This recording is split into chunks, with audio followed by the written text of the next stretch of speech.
The Matrix is a fantastic movie about computers, so I find it only fitting to make my Matrix video on computers. In my last physics video, I delved into almost every single branch of physics. So now, we jump the bridge of mathematics to spiral into a mess of computation, pixelation, constipation.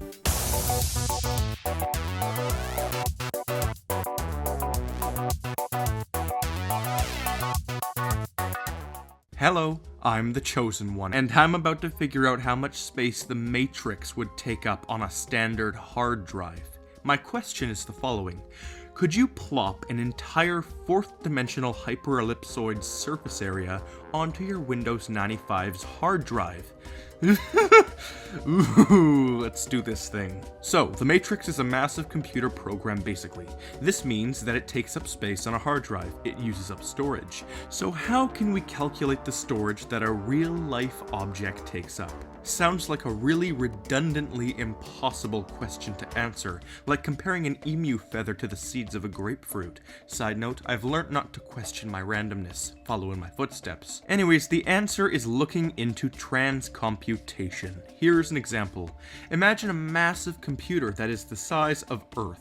If we assume that this computer has been working as long as Earth has been created, then how many bits of data will it produce? It's sort of like applying computer storage statistics to real-life objects. For the entire observable universe, if we multiply the maximum estimated mass of the universe by the total time the universe will be existing, by a crazy number known only as Brimmermann's limit, we receive a total of 1.4584 times 10 to the 227th bits of data, also known as 18.23 unseptuagentillion gigabytes. Or, if you're extremely fancy like myself, you study the art of naming metric prefixes, use Latin to construct the illegitimate prefix for 10 to the 226th, and then you proceed to name this number 18.23 septina petabytes. Dedication. I should just make a whole video where I use big words and see what you guys take out of it. But anyways, this number isn't something that would necessarily apply to the Matrix, as this number assumes that we're using a computer with max efficiency, which is the size and age of our observable universe.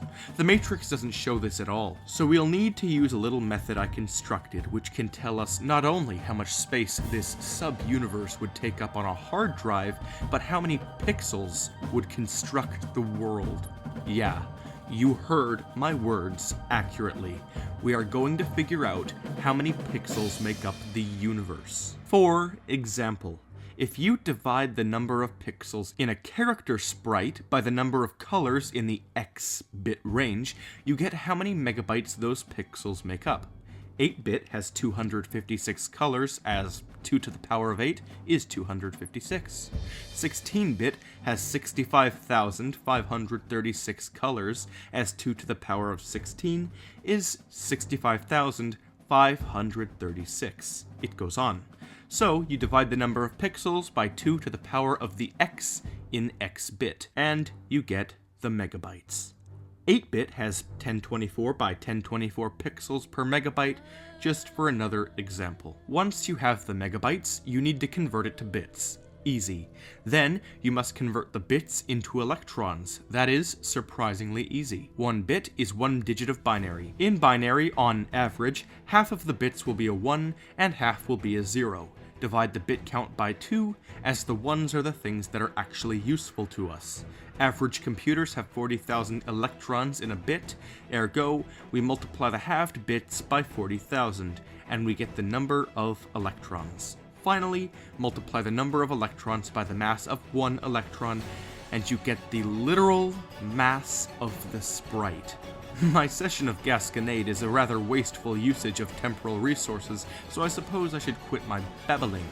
Compacting it all down into 2 simple formulas, we get the following. The number of pixels divided by 2 to the power of x in x-bit equals the number of megabytes.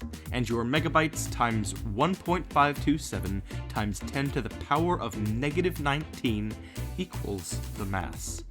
Hopefully, this is at least moderately comprehensible. So let's figure this out for the matrix. Take note, however, that this formula is only including all of the physical objects. All possible thoughts of people and all kinds of energy are not being included, as we are assuming for now that this is just the storage needed to build a universe inside a computer. Rearranging a bit, we divide the mass of the universe by 1.527 times 10 to the power of negative 19, and this gives us a universe of 2.227 times 10 to the 79th megabytes. Oh boy.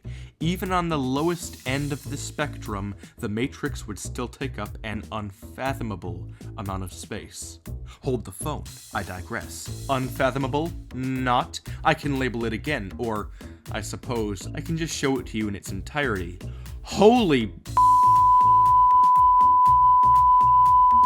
look at this thing! I haven't dealt with numbers this high in ever on this channel. And assuming this world was built with humans in mind, humans can differentiate a max of 10 million different colors, giving us 23.25-bit eyes, and making the Matrix a world composed of 2.227 times 10 to the 86 pixels. Amazing.